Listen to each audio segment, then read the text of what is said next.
ধন্যবাদ নাফিস আপনাকে। গতকাল রাতেও কিন্তু তাদের বিক্ষোভ আমরা দেখেছি। এখন আমরা দেখতে পাচ্ছি যে সড়ক অবরোধ করে টায়ার জ্বালিয়ে দেখতে পাচ্ছেন টায়ার জ্বালিয়ে কিন্তু তারা বিক্ষোভ শুরু করেছে। গণ অধিকারের নূরের উপর যে হামলা হয়েছে সে হামলার প্রতিবাদে কিন্তু দেখা যাচ্ছে গণ অধিকারের নেতৃবৃন্দরা যেমনটা নেমেছে তাদের সাথে একত্রতা ঘোষণা করে এনসিপি নেতৃবৃন্দ যারা আছে তারাও কিন্তু এখানে অবস্থান নিয়েছে। তারা টায়ার ঝালিয়ে কিন্তু তাদের যে বিক্ষোভ সেই বিক্ষোভের কারণে কিন্তু আমরা দেখতে পাচ্ছি যানবাহন চলাচল একেবারে বন্ধ হয়ে গেছে। চট্টগ্রামের পতেঙ্গা থেকে কালুঘাট পর্যন্ত একটি মাত্র সড়ক, গুরুত্বপূর্ণ একটি সড়ক।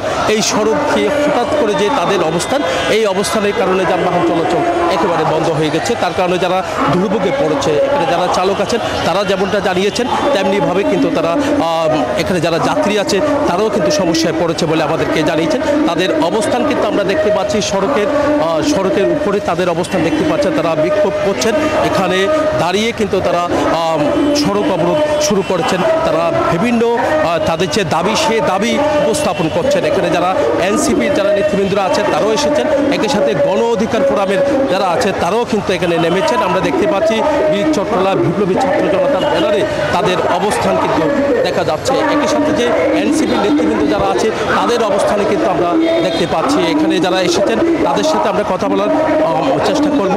তো এখানে যারা তারা বলছেন তাদের উপর যে নূরের উপর যে হামলা হয়েছে এবং নূর ছাড়াও কিন্তু গণ অধিকার তার নেতৃবৃন্দরা আছেন তাদের উপর যে হামলা হয়েছে সেই হামলার যারা জড়িত তাদের কিন্তু শাস্তির আওতায় আনা এরকম দাবি কিন্তু তারা জানাচ্ছেন। এই ছিল আমার এখানকার সর্বশেষ স্টুডিওতে নাফিসার কাছে।